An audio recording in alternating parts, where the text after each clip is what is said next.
I'm lying in a hospital bed at Massachusetts General, staring at my phone like it's a loaded gun. 2 minutes and 47 seconds. That's all it took for my son to confess to murder. My name is Kenneth Taylor. I'm 58 years old. 3 weeks ago, I was the CEO of an $800 million company. Today, I'm a man with a broken arm, second-degree burns across my neck, and a daughter fighting for her life 3 floors below me.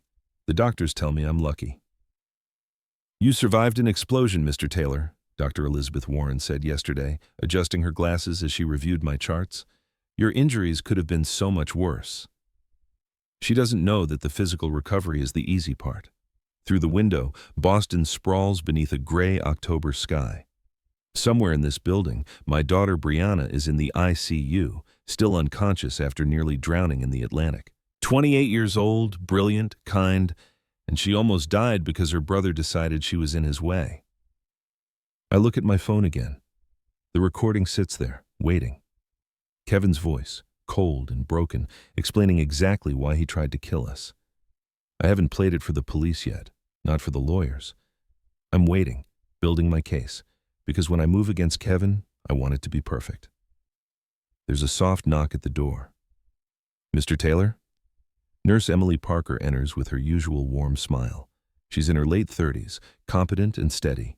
For 3 weeks, she's been the one constant in this nightmare. "Just checking your vitals. How's the pain today?" "Manageable," I say. She doesn't believe me. Emily wraps the blood pressure cuff around my good arm. "Your daughter had a stable night. Dr. Warren thinks she might wake up soon."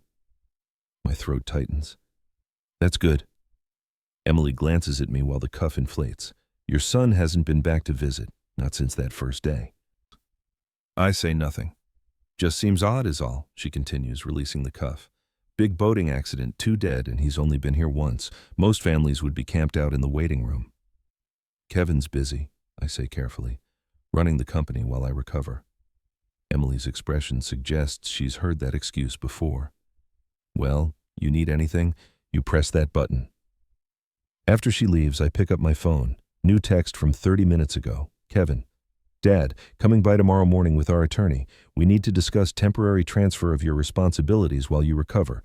Board is asking questions. Rest up." I read it 3 times. "Temporary transfer while you recover," as if this is normal succession planning and not a hostile takeover by a son who thinks his father is too weak to fight back. Kevin has always underestimated me. He assumed my kindness was weakness. My patience was ignorance. My love was blindness. He's about to learn how wrong he was. 3 years ago, the diagnosis came on a Tuesday in March. "Stage 4 pancreatic cancer," Dr. Philip Harrison said, and I watched my wife's face for any sign of fear. Sandra sat perfectly still in the oncologist's office, her hand in mine, while he explained words like aggressive and limited options and carefully avoided making eye contact when he talked about timelines. 6 months, maybe 8 if we were lucky. Sandra Taylor wasn't always gone. 3 years ago, she was the strongest person I knew, a woman with a PhD in sustainable business, the co-founder of our company, the brains behind our transition to green manufacturing that had made us industry leaders. That night, in our bedroom at the Newport estate, she sat me down. "Kenny, I need you to listen to me carefully." Her voice was steady, but her eyes held something I'd never seen before.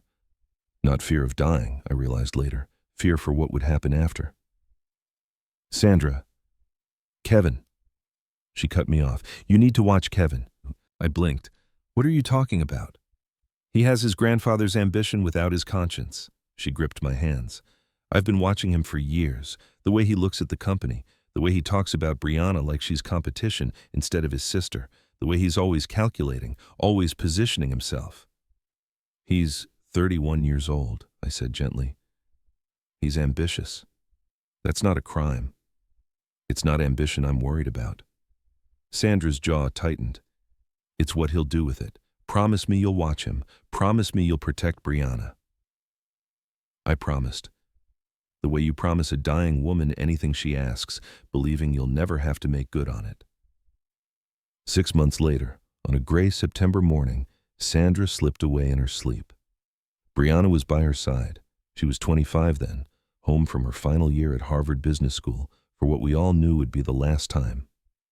I was downstairs making coffee. I wouldn't drink when I heard Brianna scream. The funeral was everything Sandra would have wanted. Simple, elegant. 200 people filling the ballroom of our Newport estate, the same room where we'd celebrated our 25th anniversary 2 years earlier. White roses everywhere, her favorite. September sun streaming through the floor-to-ceiling windows overlooking the ocean. Kevin gave the eulogy. He was perfect. That's the word everyone used afterward. Kevin was just perfect up there. He stood at the podium in his perfectly tailored black suit, voice breaking at exactly the right moments, sharing stories about his mother that made people laugh and cry in equal measure. The devoted son, the grieving firstborn. I watched him from the front row, Brianna trembling beside me, and I thought Sandra would be so proud. But across the room, I caught Rachel Morgan's eye. Sandra's best friend since college, her attorney for 30 years. Rachel stood near this back, elegant in black, and she was watching Kevin with an expression I couldn't read. Not grief, not admiration, something closer to assessment, like she was studying a specimen under glass. Around 4 o'clock, as people were finally starting to leave, Kevin found me in my study. "Dad," his hand on my shoulder, "how are you holding up?" "I'm managing. Mom would be proud of today. It was beautiful." He paused. "Dad, I know this isn't the right time, but have you thought about Mom's will, the estate planning?" I turned to look at him. "Kevin, we buried your mother 4 hours ago." I know, I'm sorry. It's just the company, the transition. People are going to have questions. I want to make sure everything's in order for you so you don't have to worry about it." His eyes were dry, concerned, practical. "We'll deal with it next week," I said. Of course. He squeezed my shoulder. "I'm here, Dad, for whatever you need." After he left, I stood at the window for a long time, staring out at the ocean. He's grieving in his own way, I told myself. Everyone processes loss differently. He's just trying to be practical, helpful. Later, I would realize that was the moment, the first real warning sign, but I was drowning in my own grief, and I couldn't see what Sandra had seen. There was a soft knock at the door. Rachel Morgan stepped in, still in her funeral black, carrying her briefcase. "Kenneth, I'm sorry to intrude. I know today has been awful." "It's fine, Rachel. Come in." She closed the door behind her. "Sandra asked me to tell you something after she was gone." Rachel's composure cracked for just a moment. "She made me promise, if you ever need anything at all, you call me. I have instructions from Sandra, legal arrangements she made." "What kind of arrangements?" "The kind she hoped you'd never need." Rachel's eyes were red, but her voice was steel. "Just remember, if things ever feel wrong with Kevin, if you ever feel like something's not right, you call me." I didn't understand, but I nodded. After everyone left, after Brianna finally cried herself to sleep in her childhood bedroom, I went back to my study. Sandra's desk sat in the corner, exactly as she'd left it. Her reading glasses, her favorite pen, the leather journal she'd kept for years. I opened the journal to the last entry. Her handwriting, usually so elegant, had deteriorated to something barely legible. The date was 2 days before she died. "If you're reading this, I'm gone. I'm so sorry I couldn't tell you everything. Watch Kevin. He has his grandfather's ambition without his conscience.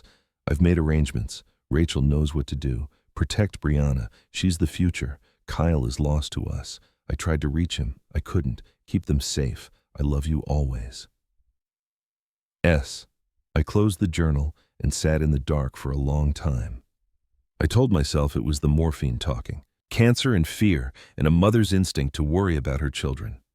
Sandra had always been protective, always seen dangers that weren't really there.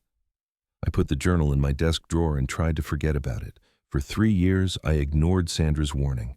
It almost killed us. 18 months ago, the boardroom at Taylor Industries occupied the top floor of our downtown Boston headquarters, all glass and steel and commanding views of the harbor. 18 months ago, I stood before the board of directors and made the announcement that would set everything in motion. "I'm not getting any younger," I said. I was 56 then, healthy, planning to work another decade. But succession planning is something you do when you don't need it, not when you do. It's time to think about the future of Taylor Industries. The board nodded. Most of them assumed I'd announce Kevin as my successor. He was 32, experienced, and had been groomed for leadership his entire life. I've developed a 5-year roadmap, I continued, pulling up the organizational chart on the screen behind me.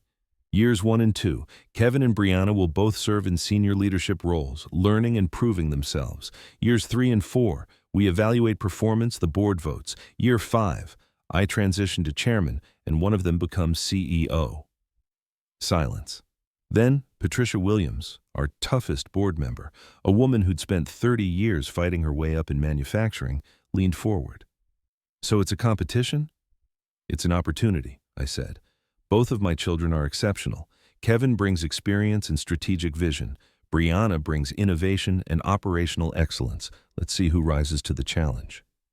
The vote was 8-2 in favor. Kevin's face was perfectly composed. Thank you for the confidence, Dad. Brianna and I will make you proud. Brianna looked stunned, grateful, terrified. I won't let you down.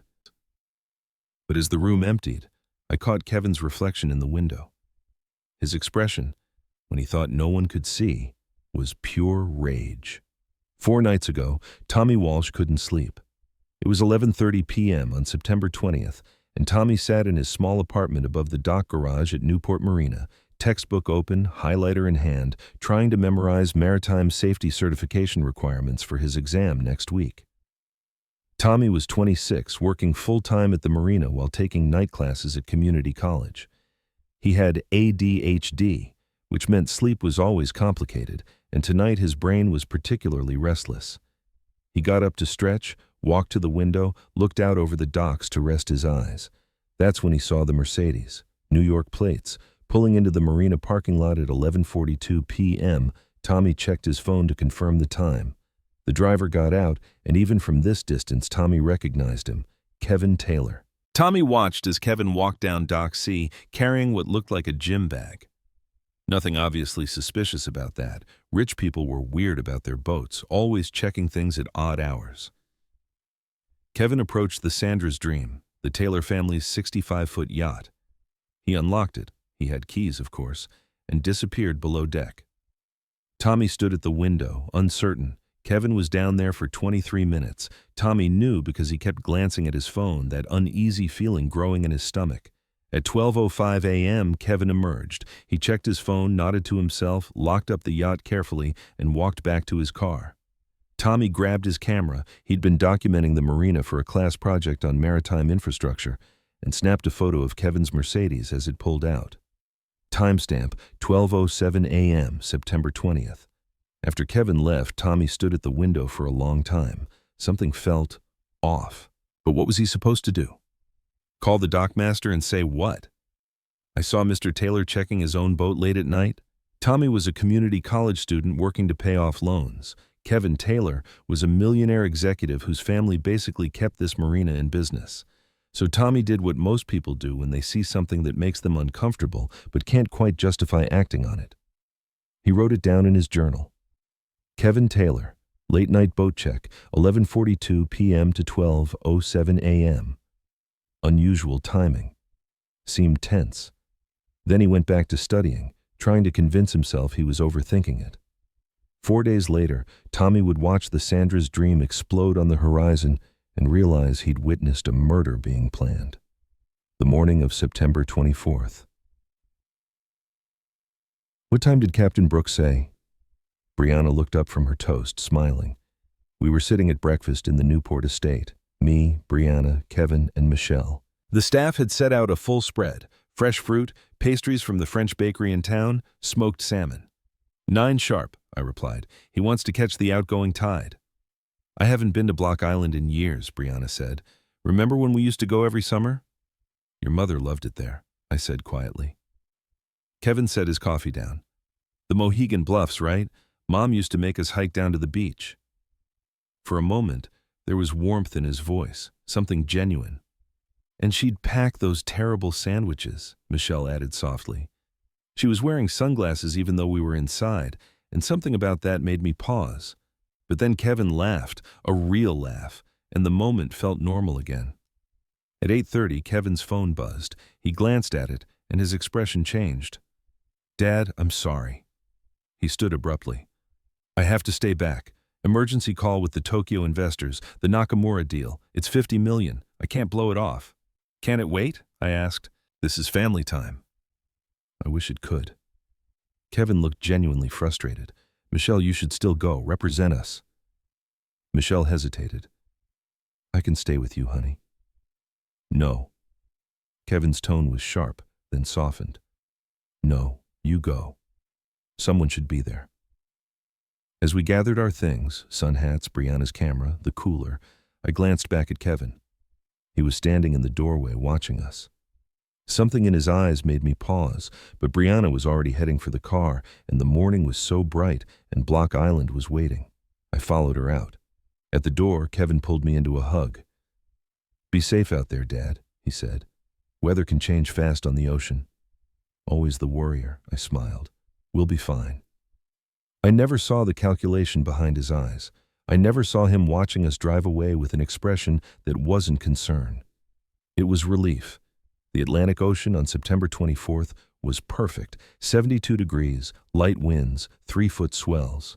Captain Daniel Brooks stood at the helm of the Sandra's Dream, his weathered hands steady on the wheel as we cut through the calm water 8 miles offshore. Beautiful day for it, Mr. Taylor, he called back to me. Your wife would have loved this. I smiled, thinking of Sandra. How she'd stand at the bow with her face to the wind, laughing. She would have. Brianna leaned against the rail beside me, her dark hair lifting in the breeze. Dad, this is perfect. Thank you for doing this. Michelle sat nearby in the cockpit, unusually quiet. She'd barely spoken since we left the marina. Her sunglasses were still on despite the fact that we were on the shaded side of the boat. Michelle, you okay? I asked. She startled slightly. Yeah, I'm fine. Just thinking. About Kevin? About everything. She turned to look at me, and even through the dark lenses I could sense something wrong. Kenneth, can I ask you something? Of course. She opened her mouth, then closed it. Whatever she wanted to say, she changed her mind. Never mind. It's nothing. At 10:12 a.m., Captain Brooks called from below. Mr. Taylor, I'm getting a weird reading on the engine temperature. Probably nothing, but I'm going to check it out. Need help? I offered. No, sir, just routine. Keep enjoying the view. Brooks disappeared down the stairs to the engine compartment. Brianna moved closer to Michelle. I heard her voice, low and concerned. Michelle, what's going on? You've been off all morning. Michelle took off her sunglasses. That's when I saw the bruise. Faint, yellowing, but unmistakable under her left eye. Michelle, I started. I need to tell you something, Michelle said, her voice shaking. About Kevin. He's been... Boom! The world exploded. I've been in car accidents, I've fallen off horses, but nothing prepares you for a bomb. The blast erupted from below deck, a massive fireball punching through the cabin floor where Captain Brooks had just descended. The sound wasn't just noise. It was a physical force that hit my chest and stole my breath. The deck buckled beneath us. Brianna screamed. I was thrown backward, my left shoulder slamming into the rail with a sickening crack. White-hot pain exploded through my arm. Broken. Definitely broken. Fire roared up through the shattered cabin, climbing the mast, consuming everything it touched. Through the smoke and flames, I saw Captain Brooks, or what was left of him. His body slumped near the engine hatch, half engulfed in flames, not moving, never moving again. Brianna! I screamed. The yacht lurched violently. Water was pouring in through the hull breach, the Sandra's Dream tilting at a sickening angle. I couldn't see Brianna. Brianna! Then I spotted her, 20 feet off the starboard side, face down in the water. The blast had thrown her clear over the rail. She wasn't moving. I didn't think, couldn't think. I jumped. The Atlantic in late September is 58 degrees. The cold hit me like 1,000 knives, driving the air from my lungs. My broken arm screamed in protest, but I kicked hard, swimming one arm toward my daughter. Brianna, baby, hold on. I reached her and flipped her over.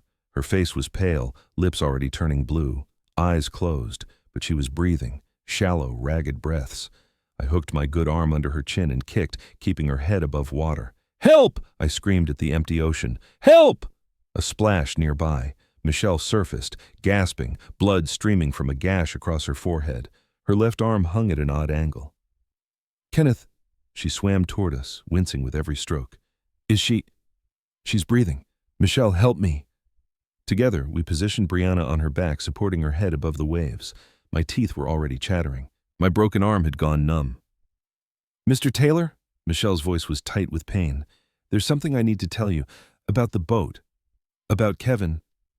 "Not now, Michelle. We need to—" "Kenneth, listen to me." She grabbed my good arm, her eyes desperate. "4 days ago, I found bank statements. Kevin's been moving money, large amounts, into offshore accounts. When I confronted him about it, he hit me for the first time, and he said—" Her voice broke. "He said I should keep my mouth shut about things I didn't understand." The yacht groaned behind us, listing further. "I think he knew," Michelle whispered. "I think he knew I was going to leave him. And this—" She gestured at the burning wreckage. "Kenneth, what if this wasn't an accident?" Before I could respond, the Sandra's dream gave one final shudder and slipped beneath the waves. The flames hissed and died. Oil spread across the surface, thick and choking. We floated in the debris field, cushions, rope, shattered fiberglass. And somewhere below, Captain Daniel Brooks, gone. My whole body was shaking now, hypothermia setting in. "How long until Coast Guard?" Michelle gasped. I called them. I realized I hadn't told her. Right after the explosion, they said 20 to 30 minutes. Michelle looked at her watch, the crystal cracked but still working. "That was 5 minutes ago. We have to last 25 more minutes in 58-degree water." I knew the statistics. Expected survival time, 2 to 3 hours maximum, but that assumed you were healthy, uninjured, not in shock. Brianna was unconscious. Michelle had internal bleeding. I could see it in her face, the way she winced with each breath. My arm was broken. Burns covered my neck and shoulders. 25 minutes might as well have been an eternity. Then I remembered my phone. Sandra had given me a waterproof case 4 years ago after I'd fallen off the boat during a fishing trip, military grade. I'd thought it was overkill at the time. Now, it might save our lives. I fumbled in my jacket pocket with my good hand, fingers numb and clumsy. The phone was there.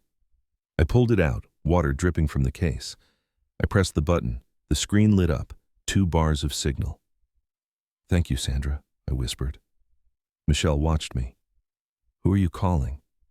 I looked down at Brianna, unconscious in my arms. At Michelle, bleeding and broken. At the empty ocean surrounding us. I should call the trauma center, make sure they're ready, mobilize the best doctors. I should call the board, let them know what happened. But there was only one person I wanted to hear from. Only one person whose voice I needed, even now. My son. I dialed Kevin. The phone rang once, twice. He picked up. "Dad?" His voice was calm, too calm, and in that moment before he said another word, I knew. I knew what Michelle suspected was true. I knew who had planted that bomb. I knew my son had tried to kill us. "Kevin," I said, my voice shaking from cold and shock and heartbreak. "There's been an accident." "What?" Concern flooded his voice. Perfect concern. "Dad, what happened?" "The boat. There was an explosion. The Sandra's dream, she's gone. Captain Brooks is dead." My teeth chattered so hard I could barely get the words out. "Brianna's unconscious. Michelle's badly hurt. We're in the water." Silence. Too long. "Kevin?" "Is Brianna breathing?" he asked. Something about the question, the way he asked it. Not, "Are you okay, Dad?" Not, "Where are you?" Not, "I'm calling for help right now." Just, "Is Brianna breathing?" "Barely," I said. "Kevin, I need you to call Massachusetts General. Get a trauma team ready. We're 8 miles offshore. Coast Guard is coming, but Brianna needs—" "What about Michelle?" Again. Not asking about me, not asking about the explosion, just about the 2 women, the 2 people who knew things. "Michelle has internal injuries," I said slowly. "She's bleeding. Kevin, please." Another pause. When Kevin spoke again, his voice had changed. The concern was gone. What replaced it was something I'd never heard before from my son. Flatness, emptiness. "You know what, Dad? I can't do that." My heart stopped. "What?" "I can't call for help. I can't mobilize doctors. I can't do any of that." "Kevin, this is serious. I know it's serious." His voice was quiet, almost gentle. "I made it serious." The ocean disappeared. The cold disappeared. There was only Kevin's voice in my ear and the terrible understanding washing over me. "What are you saying?" "I'm saying I rigged the engine, Dad. 4 nights ago. Took me about 25 minutes. Small charge, timer set for 10:15 a.m. I knew Brooks would go down to check when the temperature gauge hit red." Michelle gasped beside me. I met her eyes, wide, horrified, disbelieving. Kevin. I couldn't breathe. Why? Why? His laugh was bitter, broken. Do you really not know, or do you just not want to admit it? This is about the succession plan. This is about my entire life, his voice cracked. Do you know what it's like being second best to a dead woman and a golden child for 34 years? You're not second. Don't lie to me. Not now. Kevin's breathing was ragged. Mom loved Brianna more. You loved Brianna more. Everyone could see it. And the board poll, 7 out of 10 choosing her over me, after everything I've done, after all the years I've put into that company. I held Brianna tighter, her unconscious body growing colder in my arms. I worked my whole life for Taylor Industries, Kevin continued, his voice thick with emotion. My whole goddamn life, and you were just going to hand it to her, your golden girl, Mom's favorite, the daughter who could do no wrong. This isn't about favoritism, isn't it? He paused. Be honest, Dad. If you had to choose one of us to save right now, me or Brianna, who would it be? The question hung in the freezing air. I opened my mouth, closed it. Kevin laughed to sound like breaking glass. Exactly, so maybe this is for the best. You're killing your own sister. I'm doing what I have to do. His voice rose, anguished. Don't you understand? As long as Brianna's alive, I'll never be enough, never be first, never be the one you choose. Michelle was crying silently beside me, her face ashen. Michelle. Kevin's voice softened. God, Michelle, I'm sorry. I'm so sorry. You weren't supposed to be there. You were supposed to stay home with me. You hit me, Michelle said, loud enough for the phone to catch it. You hit me and told me to keep quiet. Because you found the money. The offshore accounts. You were going to tell Dad, weren't you? You were going to ruin everything. I was going to leave you, Michelle whispered. I know. Kevin's voice broke. I know, and I couldn't let you do that either. So maybe this is cleaner. For everyone. My mind reeled, trying to process what I was hearing. This wasn't just about the company. This was about control. About keeping secrets buried. About murder. Coast Guard will take 30 to 40 minutes in this weather, Kevin said, his voice returning to that terrible calm. Water temperature is 58 degrees. You'll be hypothermic in 20 minutes, dead in 40. By the time they find you... He didn't finish. He didn't have to. Kevin, I said. My voice came out broken. You're my son. I was your son, he corrected, but I was never your favorite. Tell Brianna. He paused. Tell her she won. Kevin, please. I loved you, Dad. I wish that was enough. Goodbye. The line went dead. I stared at the phone in my hand, shaking. Call duration, 2 minutes, 47 seconds. And then I saw it. The notification at the top of the screen. Recording saved. New call with Kevin Taylor. 2 minutes, 47 seconds. The automatic call recording feature. I'd turned it on 2 years ago after a business dispute where I needed proof of what was said. I'd forgotten it was even activated. Kevin had just confessed to murder, and I had every word. Michelle stared at me. Did you record that? I nodded, unable to speak. Kenneth. Her voice was fading, growing weaker. My husband just tried to kill me. I'm so sorry, Michelle. Don't. She coughed, blood on her lips. This isn't your fault. Kevin's been sick for a long time. I just didn't want to see it. In the distance, I heard it, faint but growing louder. Whoop, whoop, whoop, whoop. Helicopter, I gasped. Michelle, they're coming. Hold on. But Michelle was looking at me with eyes that knew the truth. She was bleeding internally. Hypothermia was setting in. She had maybe 10 minutes left, not enough time. Kenneth, she grabbed my hand with her good one. Tell Kevin, tell him I knew what he was, but I loved him anyway. That's my fault, not his. Michelle, don't take care of Brianna. She's good. She's pure. Don't let Kevin's poison touch her. I won't, I promise. And Kenneth? Michelle's grip weakened. Don't blame yourself for loving him. He's your son. You were supposed to love him. The helicopter was closer now, red and white Coast Guard colors visible against the gray sky. Michelle smiled. It was peaceful, accepting. I'm so cold, she whispered. Then her eyes closed. Her hand slipped from mine. She sank beneath the surface before I could catch her. Michelle! I tried to reach her with my broken arm, couldn't. Tried to dive, but I was holding Brianna, and if I let go of my daughter, she'd slip under too. I had to choose. I chose Brianna. I watched my daughter-in-law disappear into the dark Atlantic. 2 deaths, Captain Brooks and Michelle Taylor, both because of my son. The Coast Guard swimmer hit the water 30 seconds later. "How many injured?" he shouted, swimming hard toward us. 2, I managed through chattering teeth. My daughter, unconscious. There was another woman, she just went under. "We'll find her. Let's get you up first." They pulled Brianna up in the rescue basket, pale, limp, but breathing. Then me. As they hauled me into the helicopter, I looked down at the oil slick spreading across the water, the debris field, the spot where Michelle had vanished. A paramedic wrapped a thermal blanket around me, started an IV. My vision was blurring, hypothermia and shock catching up. "Brianna," I mumbled. "Is she alive?" the paramedic said. "Pulse weak, hypothermia severe, but alive. We're taking you both to Newport Hospital for stabilization, then Mass General." I reached into my jacket with my good hand, pulled out my phone. The recording was still there. 2 minutes, 47 seconds. Evidence that would destroy my son. Evidence I wasn't ready to use yet. "Sir?" The paramedic noticed the phone. "You should put that away. Rest." I held it tighter. This phone contained proof of murder, confession, intent, but it also contained the voice of my son, broken, desperate, telling me he loved me even as he tried to kill me. I closed my eyes, the helicopter banking toward shore. Somewhere in Boston, Kevin was probably practicing his grief face, preparing for his performance at the hospital. He thought we were dead or dying. He thought he'd won. He had no idea that his father had recorded every word, and he had no idea what his mother had left behind to stop him. But he was about to find out. We landed at Newport Hospital at 11:47 a.m.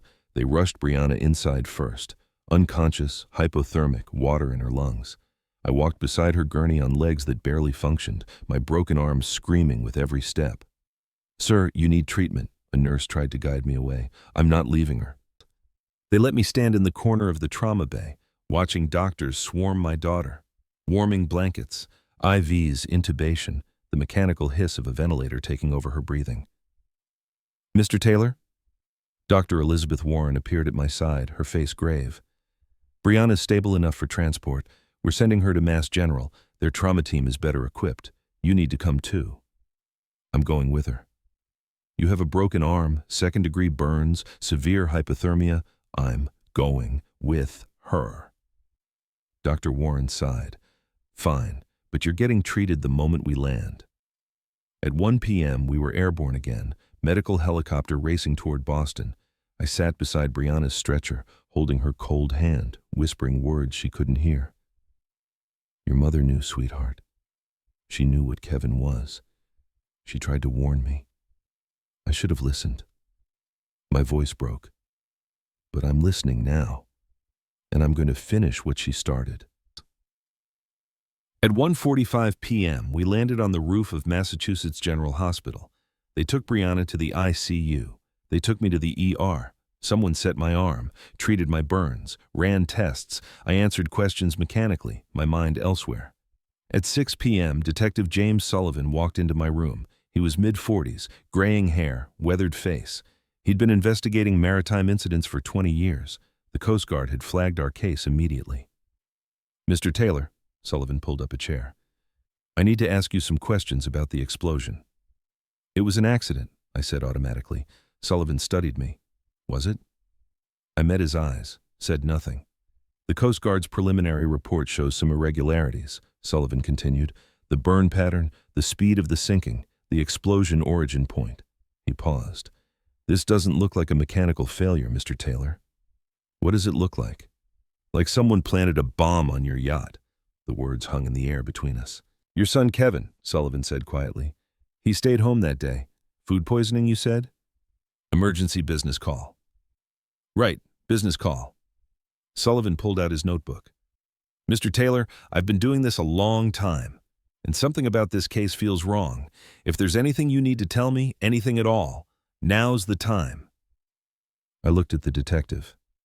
Good man. Honest. Trying to do his job. I had the recording. I had proof, but I also had a plan. "Give me 1 week," I said. 7 days, then I'll tell you everything. Sullivan frowned. "Mr. Taylor." "1 week. Then you'll have all the evidence you need to make an arrest, I promise." He stared at me for a long moment, then he stood. 7 days. But if I find evidence before then, I'm moving forward. Understood? Understood. After Sullivan left, I lay in the dark hospital room, staring at the ceiling. At 7:30 p.m., I heard footsteps in the hallway. Voices. One I recognized. Kevin. He appeared in my doorway, and for a moment I saw him as he used to be. My little boy, 8 years old, climbing into my lap, asking me to read him a story. Then he spoke, and the illusion shattered. "Dad." His voice cracked perfectly. Tears streamed down his face. "Oh God, Dad, I just heard. They said Michelle didn't make it, and Captain Brooks, and Brianna's in a coma." He rushed to my bedside, grabbed my good hand. The grief on his face was Oscar-worthy. "I should have been there," he sobbed. "This is my fault. If I'd been on that boat." "Then you'd be dead too," I said quietly. Kevin looked at me, searching my face for something. Suspicion, knowledge. I gave him nothing. Just a tired father, broken and grieving. "How's Brianna?" he asked. "ICU, induced coma. They don't know if she'll wake up." Kevin's jaw tightened, just for a second. Then the grief mask returned. "I need to see her. Immediate family only, maybe tomorrow." He nodded, wiped his eyes. "Dad, I know this isn't the time, but the company, the board, they're asking questions. We have 3 major deals closing this quarter. Someone needs to make decisions." There it was. Less than 8 hours after trying to kill us, and he was already angling for power. "What do you suggest?" I asked. "Temporary transfer of authority, just until you're back on your feet. I'll handle the day-to-day, keep everything running smoothly." He squeezed my hand. "I want to help, Dad. Let me help." "I'll think about it." Something flashed across his face. Frustration, anger, quickly masked. "Of course. Rest. We'll talk tomorrow." He stood to leave, paused at the door. "Dad, I'm sorry about everything." Was he? Even a small part of him? "Good night, Kevin." After he left, I pulled out my phone, opened my messages, typed, "Kenneth, Rachel, I need you. Urgent. It's time." 3 minutes later, my phone buzzed. "Rachel, 9 a.m. tomorrow. Come alone. Be ready for everything to change." Rachel Morgan walked into my hospital room at exactly 9 a.m. carrying her leather briefcase. A younger man followed, mid-30s, sharp suit. "Kenneth." Rachel's voice was steady, controlled. "This is Mark Davidson, my associate. We need to talk about Sandra's arrangements." I sat up straighter. "What arrangements?" Rachel pulled a chair close. Mark opened his laptop. 3 years ago, Rachel began. 3 months before she died, Sandra came to my office. She made me promise that if Kevin ever showed his true nature, if he ever tried to harm you or Brianna, I was supposed to activate Plan B. My throat tightened. Plan B? Rachel opened her briefcase, pulled out a sealed envelope. The handwriting on it was Sandra's. To be opened if Kevin harms Kenneth or Brianna. My hands shook as I took it. "She wrote this while she was dying," Rachel said softly. "While she was on morphine and could barely hold a pen. But Kenny, she was absolutely clear about what she wanted." I opened the envelope. Sandra's handwriting, shaky but unmistakable. "Kenny, if you're reading this, Kevin has done something terrible. I know you're heartbroken. I know you want to believe I was wrong about him. But sweetheart, I wasn't. I've been watching Kevin since he was 12. Remember when he accidentally dropped baby Brianna? I saw his face. It wasn't an accident. It was calculation. I didn't tell you because you'd never believe me. You see the best in people. It's why I love you. It's also your blind spot."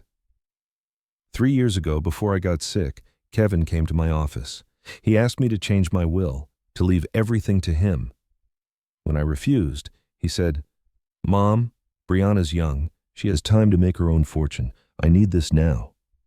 I asked, "What if I give it to both of you?" He said, "Then I'll have to make sure she doesn't get her half." Kenny, he threatened his own sister, to my face. That's when I knew I had to protect you both. I created the trust. I put safeguards in place. Rachel has all the documents. I'm sorry I couldn't protect myself. Cancer got me first, but I can protect you from beyond the grave. Finish this, Kenny, for all of us. Love always, Sandra. Tears streamed down my face. She knew. All this time she knew. Rachel pulled out thick folders. The Harrison Family Trust. Sandra transferred 100% of Taylor Industries into it 3 years ago. You thought it was for tax purposes. It wasn't, I whispered. No. Rachel spread documents across my bed. Sandra created conditional inheritance. Kevin was supposed to receive 35% if he met specific requirements. Work peacefully with Brianna for 5 years, show no harmful behavior, and pass annual psychological evaluations. Psychological evaluations? Mark pulled out a folder. Dr. Philip Warren, psychiatrist. Sandra required both children to undergo annual assessments, confidential unless a trigger event occurred. He handed me Kevin's evaluation from 2 years ago. Patient shows narcissistic tendencies, difficulty with authority, significant resentment toward siblings. Recommend monitoring for potential escalation. Do not recommend patient be given unilateral control of family business or assets. Dr. Warren flagged him, I said. 2 years ago, Rachel confirmed. Sandra saw the report. She hoped Kevin would improve. She didn't want to give up on him, but she built in safeguards. What safeguards? Rachel pulled out another document, highlighted in yellow. The emergency clause. If Kevin demonstrates clear intent to harm family members, his 35% transfers entirely to Brianna. He receives $5 million severance. That's it. $5 million for trying to kill us? Sandra wanted to be fair even then, Rachel said quietly. That's who she was. She hoped she'd never have to use this clause. But she prepared for it anyway. Mark leaned forward. Mr. Taylor, there's one more requirement. The trust mandates public disclosure if disinheritance occurs. Public meaning what? Board meeting, shareholders, media. Everyone knows exactly why Kevin was removed. I stared at the documents. Sandra, dying of cancer, had spent her final months building a legal fortress around our daughter. She'd seen Kevin for what he was, and she'd acted, while I'd buried my head in the sand. There's more, Rachel said softly. She pulled out a small envelope. She left this for you too. Inside was a USB drive. What's on it? A video. She recorded it 2 weeks before she died. She made me promise only to show it if Plan B was activated. Rachel paused. Do you want to see it? Did I? Did I want to see my dead wife telling me she'd been right all along? Yes. Mark set up his laptop, pressed play. Sandra appeared on screen, thin from chemo, wearing one of her favorite scarves, but her eyes were fierce, alive. Kenny, she said, and hearing her voice again broke something inside me. If you're watching this, Kevin has hurt you or Brianna, and I am so sorry I couldn't stop it while I was alive. She leaned closer to the camera. I know what you're thinking. You're blaming yourself, wondering what you missed, what you could have done differently. Stop it. This isn't your fault. This is Kevin's choice. Tears blurred my vision. I've protected you both the best I could, Sandra continued. The trust is ironclad. Rachel has everything you need. But Kenny, you have to be strong now. You have to finish this, not for revenge, for protection, for justice, for Brianna's future. She smiled, sad and loving. I wish I could be there with you. I wish I could hold your hand through this, but you're strong enough. You always have been. Finish what I started, my love, and know that I'm watching over you, both of you, always. The video ended. I sat in silence, Rachel's hand on my shoulder. She knew, I finally said. She knew Kevin would do this. She hoped she was wrong, Rachel replied, but she prepared for the worst. I looked at the documents, the trust papers, the evaluation reports, everything I needed to destroy my son legally, publicly, completely. When? I asked. Kevin's planning something, Rachel said. Patricia Williams called me yesterday. He's organizing a memorial gala, October 12th, 200 guests, media coverage. He's going to use it to cement his position as CEO. 200 witnesses, I said slowly. Exactly. A plan formed in my mind. Cold. Calculated. Everything Kevin had taught me turned back on him. Let him have his gala, I said. Let him give his speech, accept condolences, play the grieving son. I met Rachel's eyes. Then we destroy him in front of everyone. Detective Sullivan returned the next morning with a young man I didn't recognize. "Mr. Taylor, this is Tommy Walsh. He works at Newport Marina. He has something to show you." Tommy looked nervous, guilty. He was 26, dressed in a marina uniform, holding a camera. "Mr. Taylor, sir, I'm so sorry. I should have said something earlier. If I had, Captain Brooks would still be alive and Mrs. Michelle—" His voice broke. "Tommy," I said gently, "what did you see?" "4 nights before your trip, September 20th, I was studying in my apartment above the dock. Around 11:42 p.m., I saw Kevin Taylor arrive at the marina." My blood ran cold. "He had a gym bag.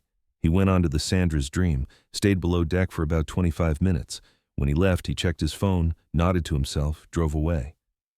Tommy pulled up a photo on his camera. "I took this for a class project. I document everything around the marina." The photo showed Kevin's Mercedes, New York plates clearly visible. Timestamp, 12:07 a.m., September 20th. "I thought it was weird," Tommy continued, tears in his eyes. "But I didn't want to accuse a VIP client of anything, so I just wrote it in my journal and tried to forget about it. Then the boat exploded, and I realized—" He couldn't finish. Sullivan stepped forward. "Combined with Tommy's testimony, we have forensic evidence, C4 explosive residue, cleanly cut fuel line, timer mechanism fragments." He paused. "And we recovered Michelle Taylor's body this morning. Autopsy shows old bruises, signs of abuse." I closed my eyes. Michelle. Brave, kind Michelle who'd tried to warn me. "Mr. Taylor," Sullivan said, "I have everything I need except one thing, motive. Help me understand why your son would do this." I looked at the detective, at Tommy's guilty face, at the evidence mounting against Kevin. 3 more days, I said. October 12th, the gala. You'll have your motive and your confession. Both. Sullivan studied me. "You're setting a trap. I'm giving him enough rope to hang himself. And if something goes wrong, it won't, because you'll be there, with an arrest warrant ready." Sullivan nodded slowly. "October 12th. But Kenneth," he used my first name for the first time. "He's your son. Are you sure about this?" I thought of Brianna, 3 floors below, still in a coma. I thought of Michelle, drowned because she knew too much. I thought of Captain Brooks, dead in an instant. I thought of Sandra using her dying breaths to protect us. "He stopped being my son when he planted that bomb," I said. At 4:30 a.m., Nurse Emily noticed Brianna's eyes moving under her lids.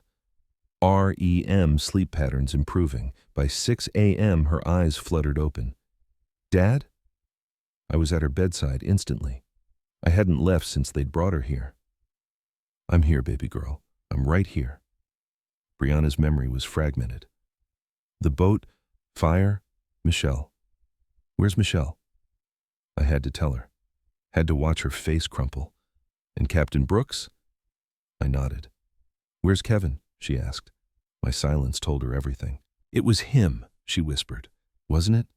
I played her the recording. All 2 minutes and 47 seconds. Brianna listened without moving. When it ended, tears streamed down her face. "He killed Michelle. He tried to kill us. And Mom—" She looked at me. "Mom knew." I showed her Sandra's letter. Brianna read it, crying. She tried to protect us even when she was dying. And we didn't listen. "I didn't listen," I corrected. "We have to stop him, Dad. Not just legally. Everyone needs to know what he did, what he is." "Rachel has a plan." "Then let's do it." Brianna's voice was steel. "For Mom, for Michelle, for Captain Brooks, for everyone Kevin hurt." I took my daughter's hand. "Together? Together." Kevin called an emergency board meeting. "My father is incapacitated. My sister is in a coma. My wife is dead. Captain Brooks is gone." His voice was grave, perfect. "This company needs leadership. Now." The vote was 6-4 in favor of temporary emergency powers. Kevin was now acting CEO. His first announcement: "I'm hosting a memorial gala, October 12th, Fairmont Copley Plaza. For my family, for everyone we lost. I want the board there. I want our partners there. I want to show the world that Taylor Industries stands strong even in tragedy." What they didn't know, this wasn't a memorial. It was a coronation. Patricia Williams called me immediately after. "Kenneth, He's planning something. I can feel it. Let him plan, I said. How many people will attend? 200. Media, board, city officials, investors. Perfect. The more witnesses, the better. I sent Kevin a message. I'm too injured to attend. You speak for the family. Make me proud. His response came instantly. I will, Dad. I'll honor you, Brianna and Michelle.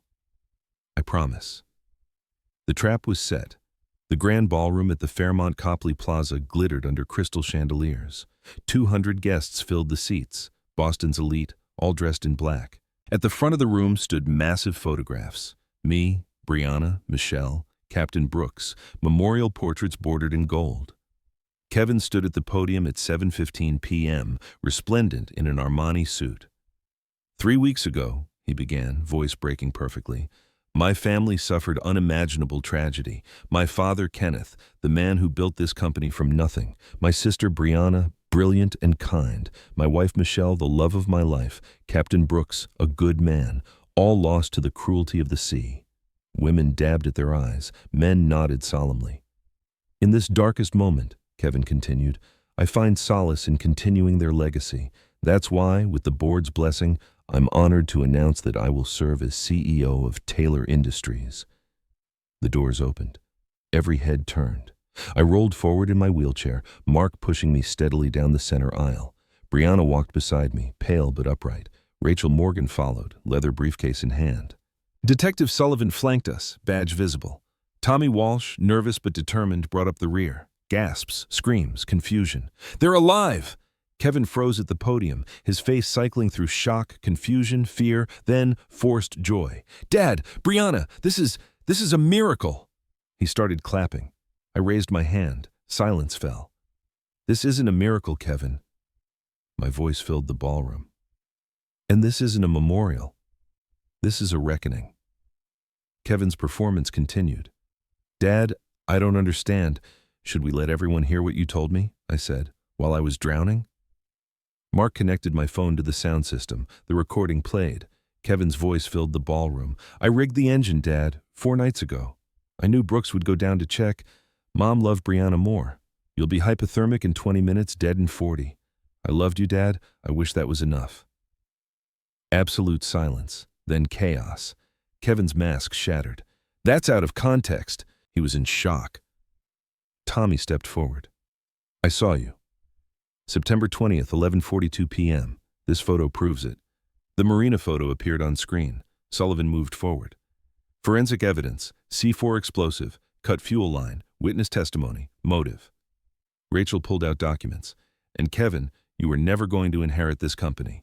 Your mother made sure of that 3 years ago. The trust documents appeared on screen. The psychological evaluation, the conditional inheritance. Kevin, cornered, finally broke. She never loved me, he screamed. Neither of you did. It was always Brianna, perfect Brianna. He lunged toward Brianna. You took everything. Security tackled him. Sullivan handcuffed him.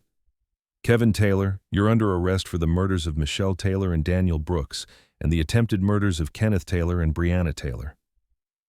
As they dragged Kevin away, he looked at me one last time. I was your son too, Dad. Why wasn't I enough? My voice broke. You were enough, Kevin. You just never believed it.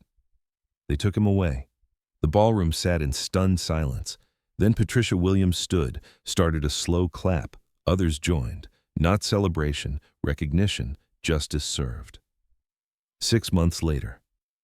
The Sandra Taylor Foundation for Maritime Safety occupied a renovated brownstone in Boston's Back Bay. Brianna stood at the entrance, running her hand along the bronze plaque. Mom would love this. She would, I agreed. $25 million. Michelle Taylor Memorial Scholarship, Captain Brooks Family Fund, Tommy Walsh as Safety Education Director. Inside, Maria Brooks, Daniel's widow, sat with her children, Sophia and Miguel. Your husband loved the sea, Brianna told them. This foundation will make sure what happened to him never happens to anyone else. Maria embraced her, both women crying. That afternoon, Brianna and I visited Sandra's grave. White roses, her favorite. Do you think she'd be proud? Brianna asked. Of you? Absolutely. I touched the headstone. Of me? I think she'd say I finally listened. Mom saved us, even after she was gone. That's what love does, I said. It protects, even from beyond the grave. We stood in silence, watching boats move peacefully across Boston Harbor. Kevin was at MCY Cedar Junction. 25 years to life. I'd visited once. He'd asked me to admit I loved Brianna more. I'd told him, I loved you differently, not less. You just never let me show you. He'd turned away. That was 3 months ago. I hadn't been back, but every night I prayed for him, for healing, for redemption, for the son I'd lost long before he planted that bomb. Brianna took my hand. Ready to go? Ready. As we walked away, I looked back once at Sandra's grave. Thank you, I thought, for protecting us, for seeing clearly, for loving us enough to save us. The wind rustled through the trees, and for just a moment, I swear I heard her voice. You're welcome, my love. Now go live, for both of us. We did.